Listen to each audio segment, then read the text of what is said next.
Good evening, everyone. Thank you for joining us tonight for another one of our departmental deep dives. We are circling back to the pre-med program. So this is pre-med part 2. My name is Tom. I work in the Office of Undergraduate Admissions. I'll be hosting the event tonight. Joining me are some of the best and brightest that BU has ever produced. So tonight's a pretty exciting event for us all. We are here to talk about everyone's experience in med school, prepping for med school, what they're currently doing right now, so you can see how some of our most notable alumni, how they found their way into med school and what they're doing after they completed their degree.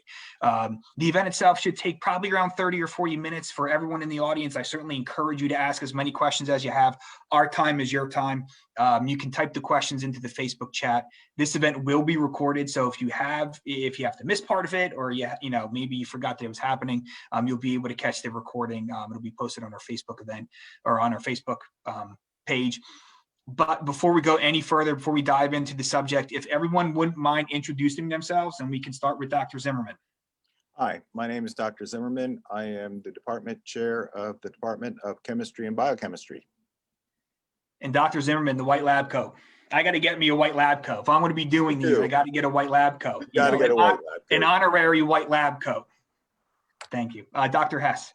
I am Dr. Angela Hess, and I am the chairperson of the Department of Biological and Allied Health Sciences. Excellent. Great. Thank you. Essie. My name is Essie Reed Schrader. I am a Bloom alumni, graduate 2010, and I am currently an emergency medicine physician and EMS physician at Geisinger. And also was a tour guide during her time. During her time at Bloom. During my time at Bloom. Yes. Great. Thanks, Essie. Brooke. I'm Brooke Shannon. I graduated from Bloomsburg in 2014 with a major in chemistry and biochemistry. I am now a third-year internal medicine resident at West Virginia University in Morgantown, West Virginia. And we appreciate you repping the BU gear down in Morgantown. We appreciate that. Kyle. Hi, everyone. I'm Kyle Mosteller. I graduated in May of 2020, so fresh out. I'm a first-year medical student at Penn State College of Medicine, and while I was at Bloom, I was a biology major in the pre-med track. Excellent. And Kyle, you're a local student, right? You're from the area? Yeah. I grew up about 20 minutes north of Bloom. Great. Okay, great. Everyone, thank you. So anyone who joined us for the first version or the first in the series of this event, you probably know that normally we start with the presentation. Being that we've already been through a presentation, we're actually just going to jump right into the panel discussion. You probably have heard a lot about pre-med. My guess is you've been doing your own due diligence on this subject, so you're probably ready to hear from some of our more recent alumni. So that's the whole impetus behind having this event. So we're just going to jump into the questions. My first question is, why would you recommend BU's pre-med program to any prospective student? And we can start with Essie. Is it because I'm the oldest one? Is that why I get to go? I'm not going to even answer that question. I'm not going to answer. So Kyle, interestingly, I also did my med school at Penn State, so it's nice to see another alum.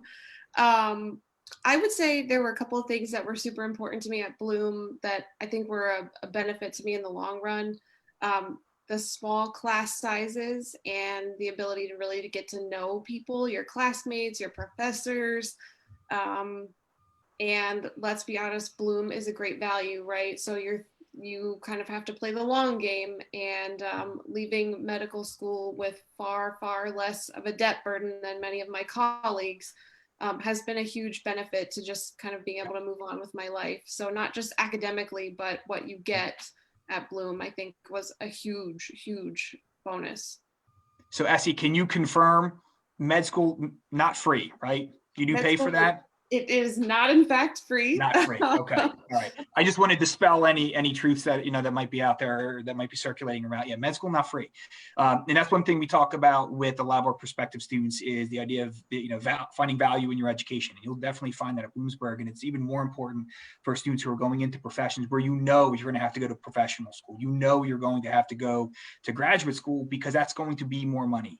And I think what you see across the country right now are a lot of students that did well in high school, they did well in college, they're doing well professionally. but they happened to choose to go to a school that was maybe outside of what they could originally afford, so they had to bury themselves in debt. We don't want you to do that. By going to a school like Bloomsburg, you'll certainly find great value. Yeah, good point, Essie. Brooke. Yeah, so very similar things, honestly. I would say definitely the small class size is a huge benefit because you'll get the chance to connect with mentors and things like that, even from the early starts in your program, whether you're in chemistry or biology. They're both relatively small programs and you get one-on-one connections with professors. Research is another big thing that's a super big pro for applying to medical school. They want to see that research experience. Bloomsburg in general is kind of a small town with a lot of volunteer opportunities, especially in the medical field with Geisinger being right down the road. So that's another big pro. And definitely, I don't think that you can outweigh the importance of the financial aspect. When you go and look back at everything after you complete medical school, it's a huge, huge bonus of going to Bloomsburg. Yeah. And now, Brooke, when you were a student at Bloomsburg, did you do a research project? Yeah, I actually did 2-3 research projects. But some of the research that I did while I was there was actually like published after I even graduated. And some of that's been helpful for applying to residency and things like that. Kind of sticks with you along the way, which is really important. And you obviously do research down the line in medicine too. So you kind of learn that from doing research at Bloom. So real quick, do you remember the subject of one of your research papers? Yeah, so I did a skin cancer research project with Dr. Borland. Yeah, so that was really good. It was like a cell line experiment. I don't remember the details of it, certainly, but. Right. And Mike, I think, is probably in the audience watching, hopefully. So Mike, if you're out there. Probably. Okay, great. Thanks, Brooke. Yeah. Yeah, I definitely echo everything that Essie and Brooke both said. The size is a huge thing. It's not only an advantage when you're actually at Bloom, but also when you're applying because the committee knows who they're recommending for medical school. Financial aspect was a huge thing for me as well. I would also say the class work that you take at Bloom, it's challenging, but that's a good thing because you will show up to medical school or whatever profession prepared. And also the atmosphere is very collaborative. Everyone wants you to succeed, including your peers. I've talked to some of my classmates who came from very competitive programs where it was very cutthroat and students did some nasty things to each other, to be honest. Oh my gosh. Wow. Yeah. But yeah, Bloom is not like that. So yeah, that was not like that. No, we're all on the same team here. Yeah. We need more doctors. So we want to try to get as many Bloom, alums out there in the medical field as possible. More doctors is good. Right. Great. Thanks, Kyle. So Kyle, you had talked about the coursework being challenging. Yeah. So would everyone in the group be able to give me both the toughest course that they had taken while they were at Bloomsburg and then their favorite class? Now they might end up being one and the same, but my guess is you might have two different answers, and we can start with Essie. I want to say there's a lot of overlap there. Organic chemistry was kind of awful, but I appreciated it later very much. Who taught it? Dr. Osborne was my professor for both semesters. Yeah. And I would say 2 other classes that really stuck with me that I felt like were a huge benefit were the 2 semesters of biochemistry. Can't tell you enough that that's valuable going into medical school, and actually a pharmacology class with Dr. Till, which I thought was super helpful. I don't even know. Being the old one, do they still have that class? Yeah. So you've earned the right to be able to say back in my day too. So I hope that's you can feel free to use that as much as you want back in my day. Essie, I remember you used to take Latin classes too. Is that right? You take Latin classes while you were a student at Bloomsburg?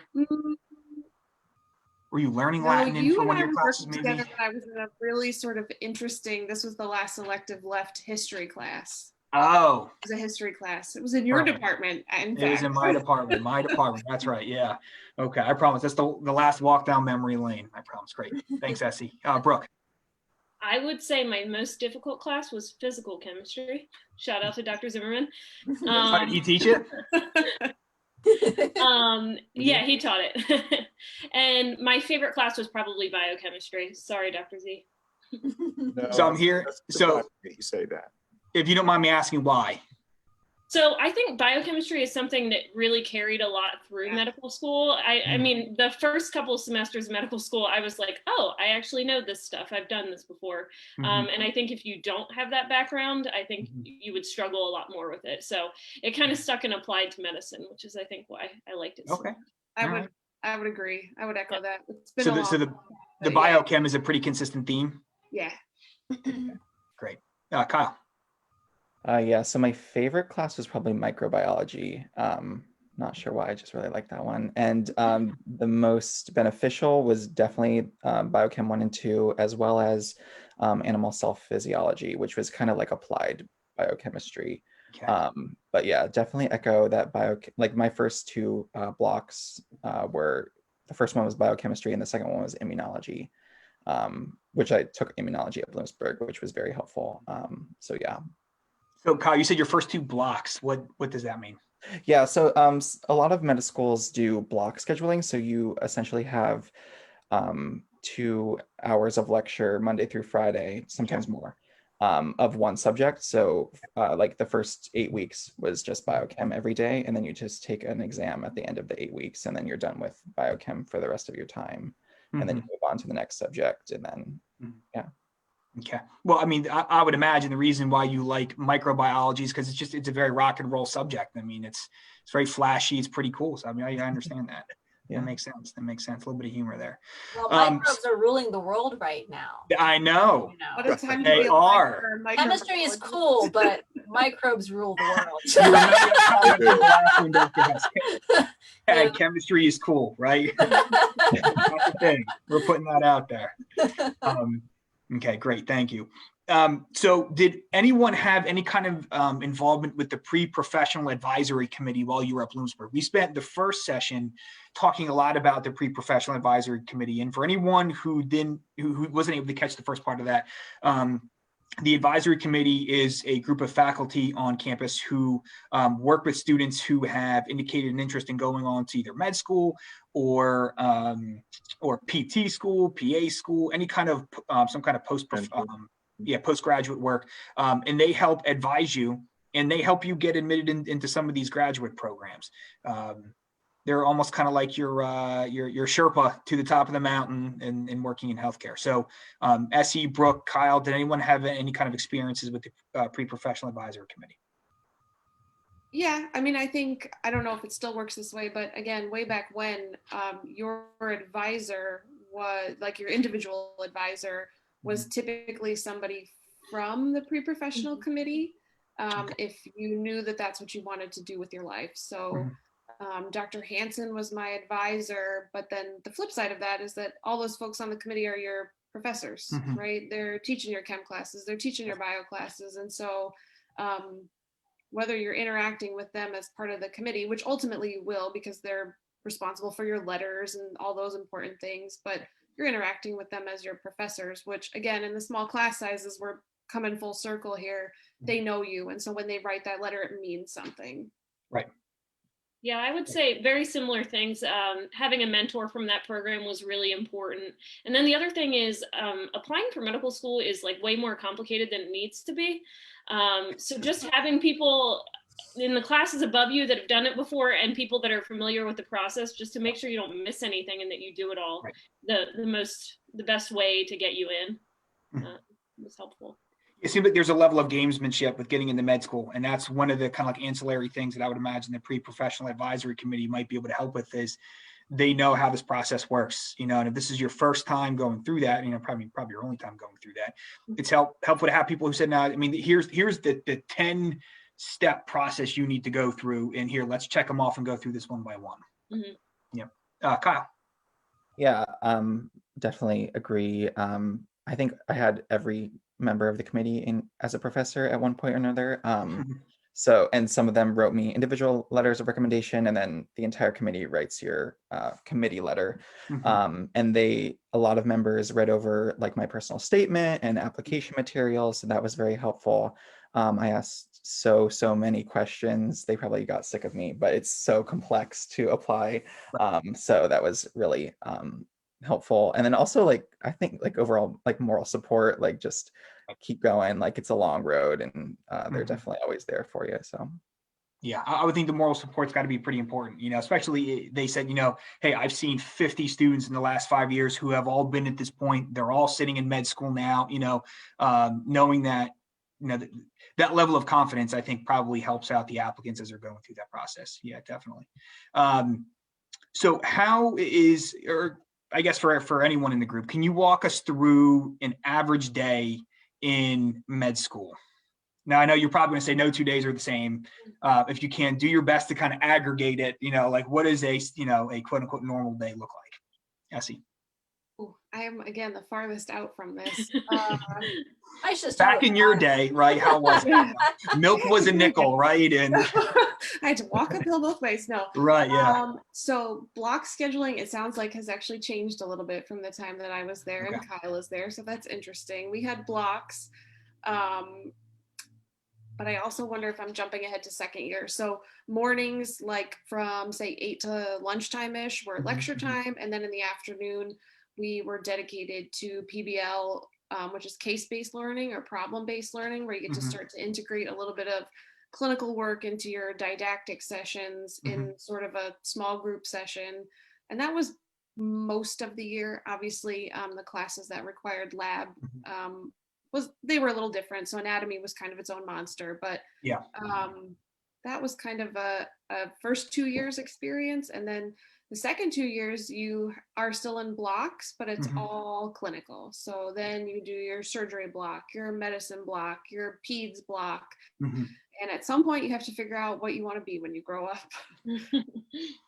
So Essie, when you're doing your residency, or like what's your last 2 years of med school? So last 2 what years, does that look like? the third year of med school is pretty standard across the board, with some variation from program to program, but you get all your core rotations: medicine, surgery, family medicine, OB, peds, and then there's usually room for electives. And so one of my electives was emergency medicine, and here we are 8 years later. And so you typically, I don't know, you just you'll rotate through and find that there's either one thing that clicks with you, or you have a little bit of ADHD and you like a lot about all the things, and then you land in the emergency department. Right. Okay. All right. Great. Thanks, Essie. Brooke. Yeah, so the schedule varies a lot depending on the school that you go to, because some of them do entirely like PBL, like she was saying, that's like how they structure their curriculum. But where I went, it was very similar in format. So like your first 2 years, it's primarily lecture in the morning and then a lab or small group in the afternoon. Towards the end of your second year, you're spending a lot of time studying for your step 1 boards, which is like a major thing, kind of your halfway point through medical school. And then third and fourth years, when you actually get to like play doctor and go do all the cool stuff in the hospital. Right. So that's like when the fun starts and you realize that you actually are like going to be a doctor. So I would say that's the most exciting time, but it's also exhausting because you do things you don't want to do, and you do things you do want to do. And so it's kind of an up and down roller coaster, but it's a good time overall. And then fourth year, you're kind of going through the application process for residency, which is kind of takes up half of your year essentially. And then the second half of fourth year is a great time to be alive. Sounds like it. Yeah. All right. Great. Thanks, Brooke. Kyle. Yeah, so very similar. The mornings are typically lecture. We actually have our problem-based learning in the morning as well. And then 2 days a week, well, 1 day a week, we, at least at my school, Penn State, we have a humanities curriculum and then a health systems curriculum. So it's not always necessarily like science medicine. There's some variability as well. And then your afternoons are typically free, but they fill up pretty quickly with anatomy or clinical skills, various meetings, and then of course studying. But yeah, and then I don't have, obviously experience in later years, but that's my day. So yeah, you'll be there soon enough. So you're getting a flash of what's coming, what's to come for you. It sounds like a lot of fun now. So you've got that going for you. So how, and we'll start with Essie here, but how did you feel? I mean, did you feel you were pretty well prepared for this compared to some of your other classmates? I mean, I'm not necessarily asking for your GPA or your class rank or anything, but how prepared did you feel? I think as prepared as anyone can feel. Okay. I think if you put the work in Mhm. and you really take classes that challenge you while Mhm. you're at Bloom, you will be fine. You will be as Mhm. ready as anybody was. Mhm. I don't know, and I'll shout out to Brooke and Kyle, but I don't know that anybody's ever really ready for Mhm. that. But I think you will hang in there and do just fine. Yeah. So Essie says she graduated #1. Gotcha. All right. Brooke. I think the biggest thing, kind of going along with being prepared, is Mhm. the courses, like Kyle was saying earlier, the courses at Bloomsburg are hard. And that's really the biggest thing, is you learn how to deal with something that's really hard and really stressful, because that will be medical school. So, you know, even though the courses, I did chemistry, so the courses were a lot different, I knew what I had to do well. So I think that's kind of the biggest thing, that me compared to other people in medical school, I already knew that because I had been through tough courses. Mhm. So I think I was definitely prepared in that way, in that aspect. Yeah. Great. Kyle. Yeah, I would agree. The coursework is hard, but that's a good thing. And I don't, yeah, they say it's like drinking from a fire hose, and they say that for a Mhm. reason. So it's definitely overwhelming. Like everyone in our class was very overwhelmed. Mhm. But you're all in it together, and you just adapt and learn how to do it. But Yeah. I definitely think my experiences at Bloom helped. Sure. So Essie, I know you have already, you already have an area of specialty. So would you be able to explain why you went into that area? And then for Brooke and Kyle, are you leaning towards one area versus another, and then why? Essie. So yeah, so emergency medicine was one of my elective rotations as a third year medical student. Mhm. And I thought I wanted to be a pediatrician when I went to medical school, Mhm. and rotated through general peds and found out that that really didn't light my fire quite so much at all. Mhm. It was fun, but I also found that I liked something from every block that I did. And I Mhm. thought, man, how do you choose? And Right. then I rotated through the ER, and it was a little bit of everything, and no 2 days were the same. Right. And so that was mid third year. And then, as Brooke explained, your fourth year, you essentially do what are called audition rotations. Mhm. And so you do extra rotations in your area of specialty where you want to apply, and get letters from each of those programs where you've sort of done the practice run. And that's how you work to apply, part of a horrible process of applying to residency. So you're going to get to relive that application process again. But Mhm.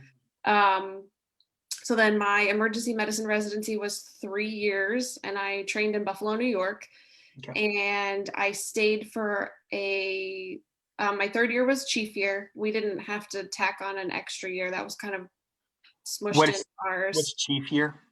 So every program has what are called chief residents. They're kind of, I don't know, I guess team captains, team moms, and they're Mhm. responsible for a lot of the daily grind, I guess, if you will, a Mhm. lot of the scheduling, making sure your residents are staying well, organizing grand rounds, um, a lot of the administrative work that comes with, you're kind of a buffer between the residents and the program leadership, and kind of an advocate for your residents as well, I guess, if that's a fair assessment. Sure. And then I stayed for an extra year and did an EMS fellowship, Okay. and came back to the area about 2 years ago. And the fellowship is different from a residency. So a fellowship is an extra year / number of years of training in an additional area of subspecialty. So my Yeah. subspecialty is emergency medical services, which is kind of Mhm. a garbage pail term, which encompasses pre-hospital medicine, disaster medicine, flight medicine, you name it, what have Yeah. you. It all kind of falls into that bubble. Great. Okay. Thanks. Brooke. Yeah, so I'm in internal medicine. Obviously, you can do a whole slew of specialties, fellowships after that to specialize even further. But I think for me going through medical school, the biggest thing, people always say you decide if you want to do like procedures or surgeries or not. That kind of divides people as they're going through their third year of school. Do I like being in the OR? Do I like doing procedures? So that's really a big thing that kind of separates you which way you want to go. So Right. I'm not a big procedural person or surgery person. I was very bored in the OR, but some people, that's what they live for. So that's kind of what helped me drive me towards internal medicine, because it's more of just like going to see patients, spending time with patients, whether that's in a clinic or in the hospital. And you still get a little bit of procedural work in internal medicine too, so you kind of get a taste of everything. And similar to the ER, internal medicine covers the everything of just adults. So. Okay, great, We so thank you. often get a pediatric wild card in the ER. Right, yeah, exactly.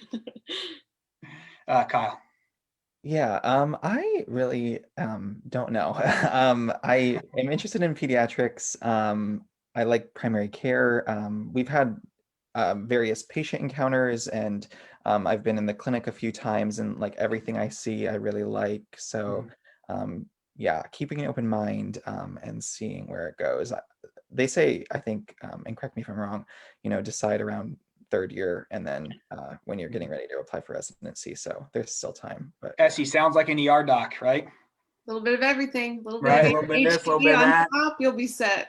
Yeah, there you go. ER doc. Hey, Kyle, I only just met you, but don't worry, man. We got this figured out. You're gonna be an ER doc. Sounds good. So try to remember your college search process. You probably looked at a lot of different institutions, right? You chose Bloomsburg. Why did you pick Bloomsburg? Did you know you wanted to go into med school at that point too? Would be a follow-up question. We can start with Essie. The second question is much easier. Yes, I knew I wanted to go to med school. So my search was very focused on schools that I thought would help me get there. And it ran the spectrum from tiny little private schools to big bad like R1 universities. And I think Bloom was kind of the happy medium. It was a good size where you felt like, as we said earlier, you could really get to know people. Felt like I had good relationships with faculty, good class sizes, but was still big enough that, there's a master's program. So you could take some of those 400 and 500 level courses as a senior and sort of, beef up your transcript and experience something new. And the variety for the size of the school, I think, was probably another asset. The collaboration between the biology and the chemistry departments as far as the pre-professional work was probably something I didn't appreciate going into undergrad, but appreciated more on my way out towards medical school. Sure. Great, thank you. Brooke. Yeah, so I had kind of a unique course starting out in undergrad. So I actually started at Temple University in Philadelphia and then hated living in the big city. So I left. And then my twin sister was actually at Bloomsburg. So that made the decision easy to go there and to be there with her. So that was kind of what drew me to Bloomsburg alone. And also Angela's my cousin, so she lives there. So it was nice having family close by. Sure. And then, so as far as going to medical school, I actually had no idea I wanted to go to medical school. I thought I wanted to do chemistry. And then I realized how much you could do with chemistry outside of just, being in a lab and things like that. And I realized I didn't like that as much. Sure. So that kind of is what drew me towards medicine. I started shadowing people throughout college, and that was what drew me towards doing medicine. Brooke, cooler subject, bio or chem? You got to pick one. Chem. You can. Dr. Hat. Oh, Essie, did you hear that? Oh, man. I think you do what fits you. Yeah, I think because both programs will set you up for success. yeah, absolutely. So They will. where your interest lies and what you are excited to study and do well in, there's a lot of overlap. You'll be fine. Absolutely. The right answer was biochem, of course. Exactly. Yeah, Kyle. Yeah, so I applied to a bunch of schools, like kind of like Essie said, that ran the gamut. like I said, I'm from the area. So I kind of actually didn't plan on going to Bloomsburg, just because I was like, I want to get out of the area, leave home. Mhm. But I ended up really liking Bloom, really liking the feeling that I got here, like the size, the financial aspect again was a huge part of it. So I decided to come to Bloomsburg. I did not know I wanted to go to medical school. I entered as a speech pathology / audiology major. And I lasted, I think, like 5 weeks, and I did not like it. Not saying anything's wrong with that. It's a great Sure. career. Yeah, it wasn't for you. Yeah, Yep. it's not for me. So, and then I don't really remember my thought process. I think I really just wanted my options, open. Mhm. So I switched to biology the next Mhm. semester, and Yeah. then yeah, ended up The loving rest is it. history. Yep. Yeah. So I know at Bloomsburg, we talk about having a well-rounded experience. And, one of the nice things is that it's big enough where you have access to some of these different experiences and organizations and things like that. But it's not overwhelmingly large where, you're only going to have time for one or two things. So the life of a pre-med student, I would imagine, is pretty busy and pretty regimented. Was anyone involved in any additional clubs or activities to kind of augment that experience in the classroom, or did you have a job or anything that you were able to hold? Like, what was your life, not as a med student but as a pre-med student? There's time. There's time. I mean, Yeah, I was a tour guide for a while with Tom in the admissions office. Uh, really set you up for success there. you know, the tour guide thing, it's great in the ER. Thank you for choosing Geisinger. This Yeah, there you go. Right, but in all good bedside manner. Taught you it's good bedside manner. you get to work with people, and so everything is an experience that matters. But aside from that, like I volunteered at Geisinger through the child life department, Sure.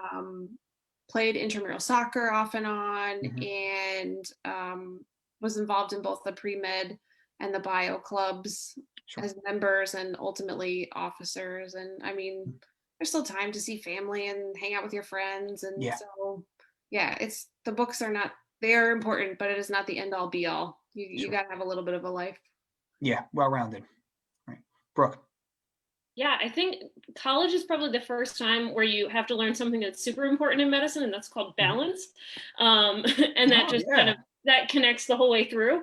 Yeah. So I did a lot of volunteering when I was at Bloomsburg. I actually volunteered at the Animal Resource Center in Bloomsburg, and that was Yeah. a nice go cuddle some puppies for a while. Mhm. And then other things I did some lab prep work, and I also did some tutoring, which was super helpful to get teaching experience and things like Mhm. that. Those are kind of the major things, but Mhm. otherwise spending time with friends, family, there was definitely time for that as well. Yeah. Great. Thanks. Kyle.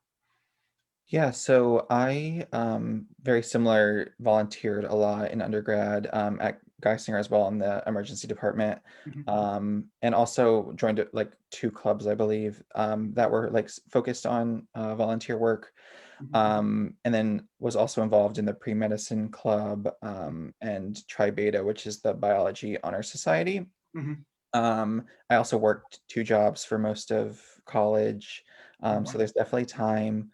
Mhm. I think an advantage of Bloom is that it's the perfect size that you can there's a bunch of clubs for any interest, whatever you're interested in, there's probably a Mhm. club, and then eventually you can get a leadership position in that club because Mhm. it's not too big.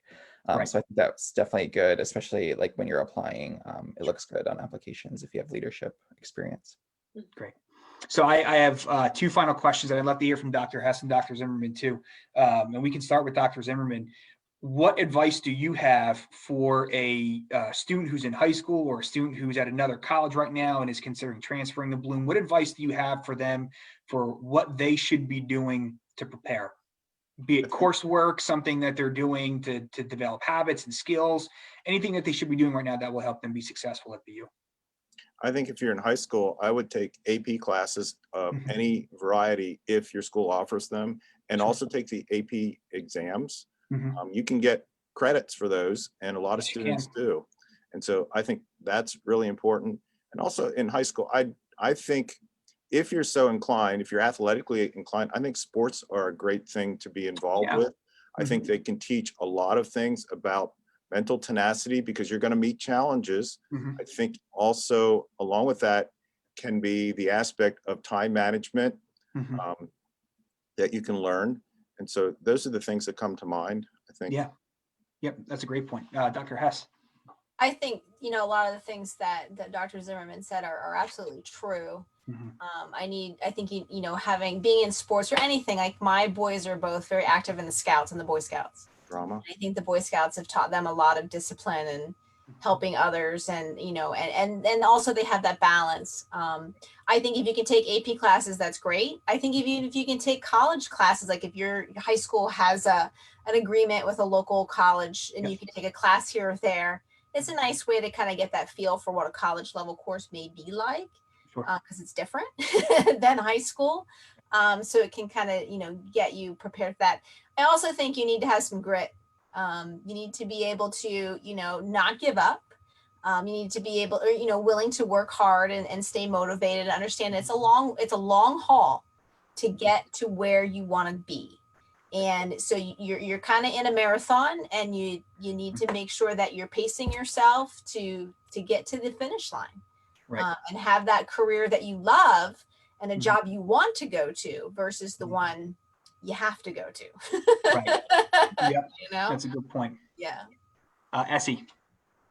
I would echo all of the above, particularly it's a marathon, not a sprint. Mhm. And don't lose sight of that. You'll get tired, right? It's not easy. It's not fast. But keep plugging away. Don't let anybody tell you that you can't do it, which I think was probably one of the most important things somebody told me. When you're feeling down and tired, like absolutely you can do it, but it takes the work. It takes the time. Right. Great. Brooke. Yeah, I would say, the biggest thing is just keep yourself well balanced. Get Mhm. involved in as many things as you can, but also, keep your focus ahead on what you want to do. And don't let little defeats get you down and knock you down, because I think every single one of us has probably been defeated at one point or another. And you have to just brush yourself off and get back up and keep going. And I think that's, going along with this being a marathon, you definitely fall down a few times in that marathon. You have to get yourself back up. So just work on doing that and get that started as soon as you can. Yeah, I would think too, when you're a person who's looking at med school, the burnout factor is real, right? You're looking at a lot of school, so if you use all of your energy to get through the first 3 years of college and then you're spent and you've got nothing left, you only have you have a finite amount of energy to be able to do those things, and you don't want to use it all up, in the first leg of the race. While we're sticking with running analogies, yes, I would imagine that the burnout factor is something that's real. So learning to pace yourself, learning to keep a well balanced lifestyle is probably something that's going to serve you for a lot longer after you leave college. Yeah, that's a good point. Yeah, I like hearing that. Great. Kyle. Yeah, I definitely echo everything that's been said. Being able to find balance is a huge thing, and it's never too early to start learning those skills, because it is definitely a learned skill, I think. Volunteering is never a bad thing. You can always volunteer more. Be involved in what you like. I think a lot of times students think that they need to be involved in like things geared towards medicine or biology or chemistry, but just do what you like, I think is really important, because in not only college interviews, but medical school interviews, they're going to ask you what you're interested in, and you have to be able to talk about it a lot. So you can definitely talk about something that you're actually interested in rather than something that So that's a good point. And sorry to interrupt there, Kyle. But for Dr. Hess and Dr. Zimmerman, why is it that med schools are looking for maybe students who are well balanced? So it's not even necessarily just a personal benefit, but there's an academic benefit when you're applying to med schools. Is that right? I think it's the burnout thing. I mean, to have things that you can enjoy that are away from what your schooling is or your job, I think that's really important. Just things that, and it can be a lot of things. I mean, music comes to mind, or playing a sport, those kinds of things, artwork, doing painting. That's not me, but those kinds of things I think are very important, so that you don't go crazy. Sure. Yeah, my neighbor is a doctor down at Geisinger, and he's an internist, and so I don't really know all the different specialties. So he says, oh, I spent a lot of time with the really sick patients in the hospital. Well, he's got a recording studio in his backyard because that's what makes his soul happy. So this makes my soul happy. So I can come out to my recording studio, you know, and play my music with my buddies and just chill. You know, so I think it's true. You know, you got to have these interests so you have that balance and you have a way to decompress. You have to be able to recharge. It's particularly stressful now, right? I mean, if we're talking about being in medicine right now, particularly now, you have to be able to step away and recharge. Yeah, that's a great point. Yeah. So my last question for the whole group, what is your favorite pop culture reference for being a doctor? There's so many good ones out there, right? ER, Scrubs, House. I'm sure they're all very accurate depictions of being medical doctors. What's your favorite? Essie.